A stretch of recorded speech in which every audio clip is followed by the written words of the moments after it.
Mary and Her Little Lamb, the true story of the famous nursery rhyme.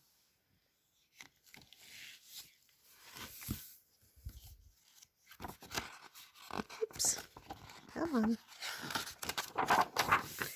Mary and Her Little Lamb. Mary and Her Little Lamb, the true story of the famous nursery rhyme. And this is going to tell the story. And there's a little letter from the author explaining that it's not just a story, that it was actually based on an actual little girl and her little lamb. And this is when the author, Will Moses, was able to see the actual schoolhouse that Mary and her lamb attended. And so that's where he learned the story and decided to write it down so that we could hear it too. Mary had a little lamb, its fleece was white as snow, and everywhere that Mary went, the lamb was sure to go. He followed her to school one day. That was against the rule. It made the children laugh and play to see a lamb at school. Mary Elizabeth Sawyer loved animals. Every animal in the barn and farmyard knew her. The horses, the pigs, and the cows all neighed and oinked and mooed when she came to visit. But no animals were happier to see her than the sheep. Oh, look at all that. There she is.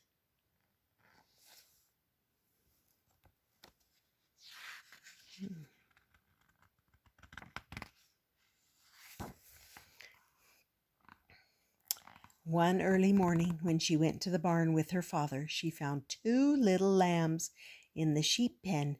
They had been born while she was sleeping. They were both tiny, but one had been born smaller and frailer than the other, and its mother had turned it away. The little lamb was all alone, shivering, hungry, and very sick. When she looked up to Mary with big brown eyes and let out a weak little "bah," it just about broke Mary's heart. "I'll save you," Mary said, as she cuddled the little lamb in her arms and carried him back to the farmhouse. Ooh.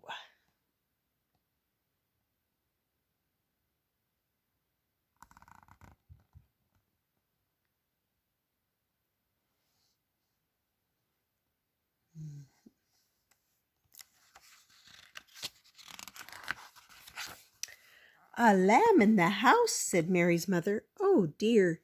But Mary hugged the little lamb close. "Please," she said, "please, mother, let me help keep her. She's so sick." Mary begged and begged until her mother finally said, "All right then, Mary, but she is your responsibility." Then with a sigh, she brought the little lamb some of her special catnip tea. Mary's mother wanted the lamb to get better too.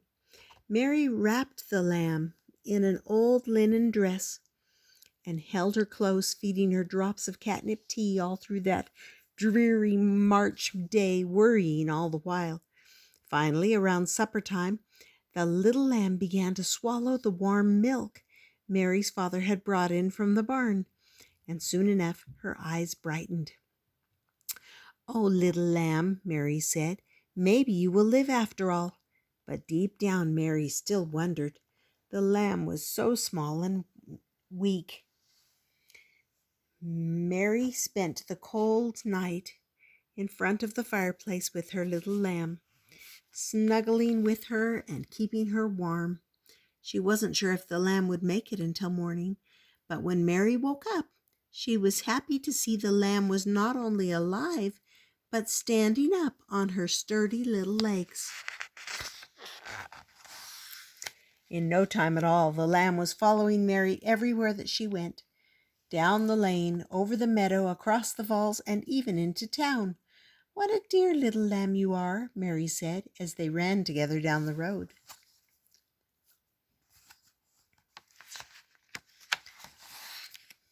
Mary washed her little lamb, combed out the burrs, and tied pretty ribbons in her wool. The lamb loved Mary too. She would close her eyes and hang her head for Mary so she could brush the lamb's woolly locks. Once the lamb was well, Mary put her in the pen with the other sheep, but she wouldn't stay. Instead, the little lamb slept in a corner of the woodshed, made especially for her by Mary, and when grazing in the pasture, she preferred the company of horses and cows. What a dear little lamb, Mary giggled when she saw the lamb playing. On long summer days, Mary and her lamb would pick flowers and make daisy chains. Since Mary's friends lived far away, the lamb became her best playmate. Mary would dress up the little lamb and host tea parties in the meadow. The lamb would merrily play along, happy to be with her best friend.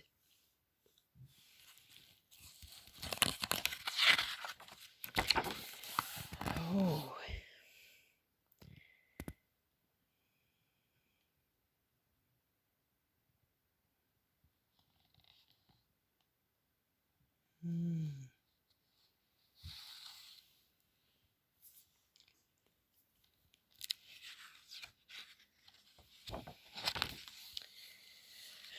On the first day of school, just as Mary started down the lane, she remembered that she had not said goodbye to her lamb. Mary called out across the meadow, and soon enough the snow-white lamb came running. "What a dear little lamb you are," said Mary with a wave goodbye. "I'll see you when school lets out." But as Mary continued on, the lamb was close behind. Through the meadows and over the stone wall she followed, even when Mary took the shortcut across the narrow footbridge.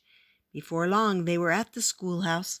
With a look over her shoulder, Mary walked through the schoolroom door. And the little lamb followed. She trotted right in, bold and proud, just as if she always belonged there. She pranced over the worn plank floor, and her little black hooves clattering all the way to Mary's desk, where she quickly made herself at home under Mary's seat. Mary tossed a quilt over her little friend to keep her hidden as they settled into the school day.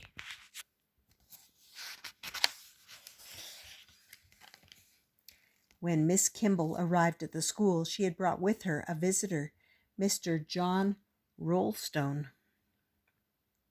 By the time Miss Kimball rang the school bell and began the day's lesson, almost all the children in the school knew that there was a lamb under Mary's desk and were trying hard not to laugh.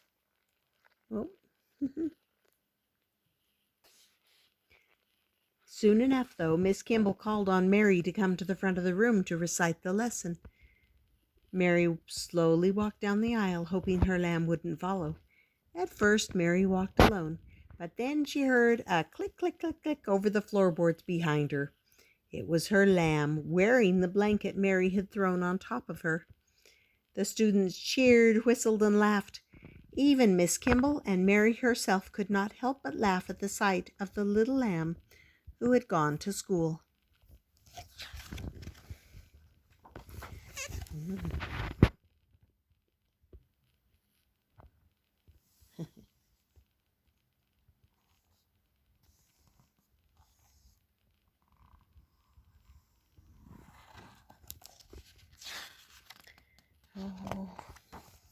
Mr. Rollstone was so amused by the spectacle of the lamb in school that the next morning he returned to the schoolhouse.